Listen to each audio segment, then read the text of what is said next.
Hello viewers, hope you all are good. जैसे कि हमने अपने पहले एक्टोपिक प्रेगनेंसी के वीडियो में एक डिटेल डिस्कशन किया था कि इसके क्या कारण हैं, क्या लक्षण होते हैं और इसका क्या ट्रीटमेंट होता है। तो व्यूअर्स, आप सभी की डिमांड के ऊपर आज हम इसके मैनेजमेंट पर डिटेल डिस्कशन करेंगे। So its management depends upon its types. Acute tubal pregnancy, इसके अंदर ट्यूब रप्चर हो जाती है, फट जाती है, पेट में बहुत ज़्यादा ब्लीडिंग हो जाती है एंड पेशेंट बेहोश हो जाती है, शॉक में चले जाती है। पेशेंट का बीपी फॉल हो जाता है एंड पल्स बढ़ जाती है, टैकीकार्डिया हो जाता है। ऐसी कंडीशन में क्लासिकल ट्रायड ऑफ सिम्टम्स देखने के लिए मिलता है, जिसके अंदर बहुत ज़्यादा पेन एब्डोमेन होता है, एमिनोरिया होता है यानी कि मिस्ड पीरियड या डिलेड पीरियड की हिस्ट्री होती है, and third is vaginal bleeding, जिसमें थोड़ी स्पॉटिंग हो सकती है एक्सपेक्टेड डेट ऑफ मेंसेस पर। ऐसे कंडीशन के अंदर एक इमरजेंसी सिचुएशन हो जाती है and we don't have any other option except surgery. Surgery ही करनी पड़ती है ऐसे पेशेंट में।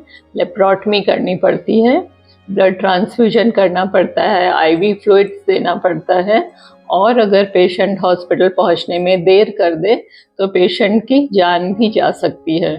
ऐसे केसेस में पेशेंट को जितना जल्दी हो सके ऑपरेशन थिएटर में लिया जाता है और एब्डोमेन के निचले हिस्से में कट दिया जाता है, और जो भी अंदर ब्लड क्लॉट्स कलेक्टेड हैं उन सभी को रिमूव किया जाता है, नॉर्मल सलाइन से अंदर वॉश किया जाता है एंड जो रप्चर्ड ट्यूब है उसको रिमूव कर दिया जाता है। So the definitive treatment is salpingectomy, जिसमें ट्यूब को कट करके निकाल दिया जाता है। Now second is chronic ectopic pregnancy. इस कंडीशन में ट्यूबल प्रेगनेंसी रप्चर होती है, लेकिन जो ब्लीडिंग होती है वो ऑफ एंड ऑन थोड़ी थोड़ी ब्लीडिंग होती है। एब्डोमेन में उस जगह पर हेमाटोसील बन जाता है। पेशेंट को एब्डोमेन में पेन जी ऑफ एंड ऑन रहता है, बहुत ज़्यादा नहीं होता है। So it can be diagnosed only by high clinical suspicion. ऐसे पेशेंट्स में सर्जरी की रिक्वायरमेंट पड़ती है, रप्चर ट्यूब को रिमूव कर दिया जाता है, साल्पिंगेक्टमी कर दी जाती है, बट ये कंडीशन बहुत ज़्यादा सीरियस नहीं होती है। नाउ जो एक्टोपिक प्रेगनेंसी रप्चर नहीं हुई है उनको कैसे मैनेज किया जाए? So for this we have expectant management and medical management.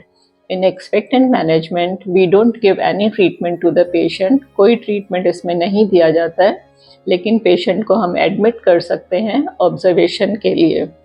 जो सीरम बीटा एचसीजी लेवल होता है वो रेगुलरली चेक किया जाता है, वो कम हो रहा है या नहीं। अगर सीरम बीटा एचसीजी लेवल कम हो रहा है तो ये एक गुड सिग्नल है, और अगर कम नहीं हो रहा है देन पेशेंट को शिफ्ट किया जाता है मेडिकल मैनेजमेंट के लिए या सर्जिकल मैनेजमेंट के लिए। क्राइटेरिया फॉर एक्सपेक्टेंट मैनेजमेंट, किन पेशेंट्स को हम एक्सपेक्टेंट मैनेजमेंट दे सकते हैं?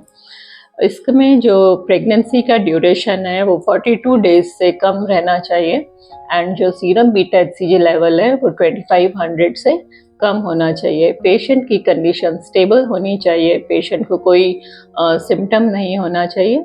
ऐसे पेशेंट को हम एक्सपेक्टेंट मैनेजमेंट पे रखते हैं। Now other is the medical management of tubal pregnancy. इसके अंदर मेथोट्रेक्सेट इंजेक्शन यूज़ किया जाता है, जो एक कीमोथेरेप्यूटिक एजेंट है। ये कैंसर पेशेंट्स में यूज़ किया जाता है। यह फॉलिक एसिड एंटागोनिस्ट है, क्योंकि ये जो सेल्स होते हैं ट्रोफोब्लास्टिक सेल्स उनको किल कर देता है, इसीलिए मेथोट्रेक्सेट इंजेक्शन मेडिकल मैनेजमेंट में यूज़ किया जाता है। लेकिन इसका इंट्राट्रोफोब्लास्टिक यूज़ भी होता है, but it needs very precise injection, so it is not used. Now what are the criterias for medical management? किन पेशेंट्स में हम मेडिकल मैनेजमेंट देते हैं?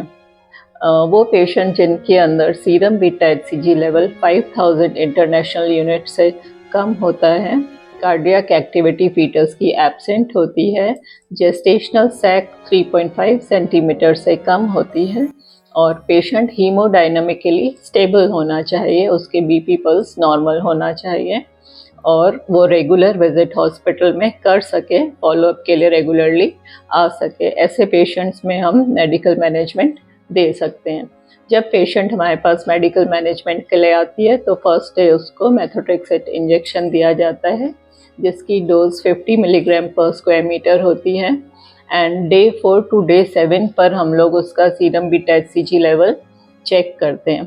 अगर वो लेवल रिड्यूस होता है then this shows that patient is responding to the treatment, और अगर वो फॉल नहीं हो रहा है this shows that patient is not responding and methotrexate injection is not working. लेकिन हम लोग ये देखेंगे कि डे 4 टू डे 7 पर ही बीटा HCG लेवल्स को क्यों चेक किया जाता है। दिस इज बिकॉज कि जब मेथोट्रेक्सेट इंजेक्शन हम देते हैं तो वो ट्रोफोप्लास्टिक सेल्स को किल करता है, तो HCG हार्मोन उनमें से रिलीज होता है और ब्लड लेवल एकदम से राइज होता है। इसलिए हम डे 4 टू डे 7 पर ही ये चेक करते हैं।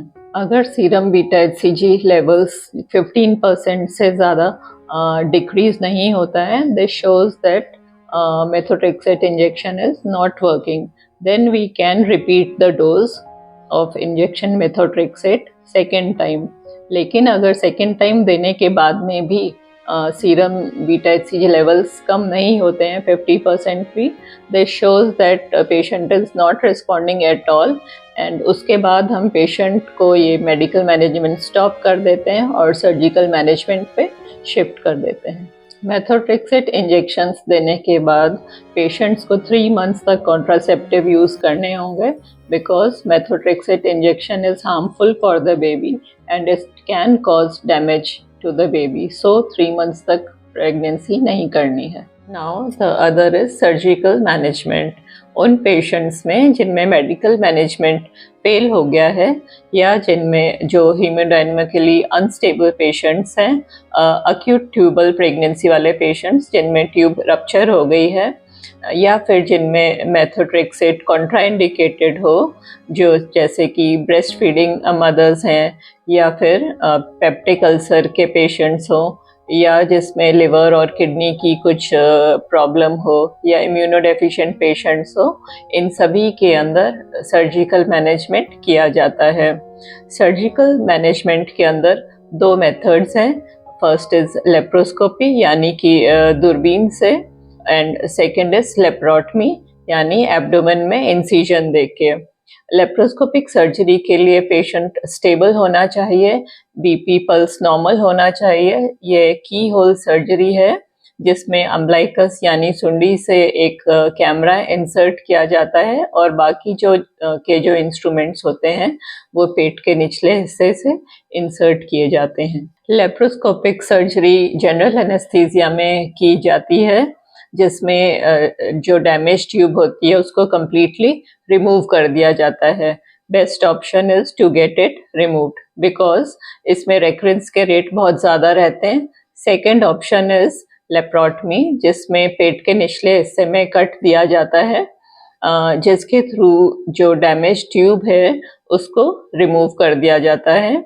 इसमें भी 2 मेथड्स होते हैं, या तो सेल्फिंगोस्टोमी, जिन पेशेंट्स में दूसरी ट्यूब ऑलरेडी डैमेज्ड होती है उसमें इस ट्यूब को कंजर्व करने की कोशिश की जाती है, और इसके अंदर एक लीनियर इंसिजन दिया जाता है एंटीमेसेंट्रिक बॉर्डर पे, और फिर उसको स्टिच नहीं किया जाता है, it is left to heal naturally. And the other is salpingectomy, जिसके अंदर जो डैमेज्ड ट्यूब होती है उसको completely रिमूव कर दिया जाता है। So these are some of the methods in the management of tubal pregnancy. अगर आपको कुछ और information चाहिए तो comment box में comment करें। Hope you like today's video, so please like, share and subscribe my channel और इसे ज़्यादा से ज़्यादा share करें ताकि लोगों को ectopic pregnancy के और इसके बारे में management के बारे में information मिले। Thank you so much. See you in the next one. Stay healthy and stay fit.